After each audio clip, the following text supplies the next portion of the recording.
Praise the lord. దేవునికి మహిమ కలుగును. క్రీస్తునామములో మీ అందరికీ శుభాలు తెలియజేస్తున్నాను. ఎలా ఉన్నారు మీరందరూ?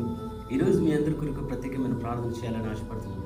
ఎందుకంటే గత 10 నెలలు కూడా యేసుక్రీస్తు ప్రభువారు ఆయన రెక్కల చాటున మన భద్రపరిచి కాచి కాపాడి ఇచ్చిన ఆయుష్ని, ఆరోగ్యాన్ని, బలాన్ని బట్టి దేవుడికి వందనాలు చెల్లిస్తున్నాం. ఈ యొక్క 11 నెలల్లో మనం ప్రవేశిస్తుండగా దేవుడు మన కొరకు దాచి ఉంచిన మేలన్నిటి కొరకు మనం ప్రార్థిద్దాం.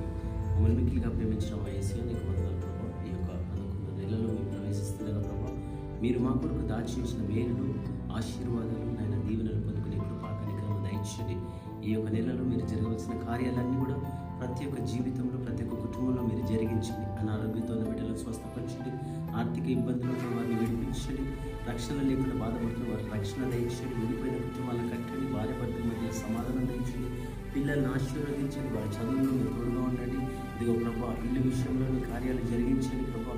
అప్పుల సమస్యలను విడిపించి ఆయన ఈ యొక్క నెలలో మీరు గొప్ప కార్యాలు వారి జీవితంలో జరిగించి నీ మహిమ కొరకు వారందరినీ కూడా మీరు వాడుకోమని, మమ్మల్ని కూడా బలపరచమని, ప్రార్థనలు, విశ్వాసంలో, ఆత్మీయ జీవితంలో మేము కొనసాగే కృప కనికరము దయచేయమని నజరేయుడైన యేసు నామమున అడుగుతున్నాం తండ్రి.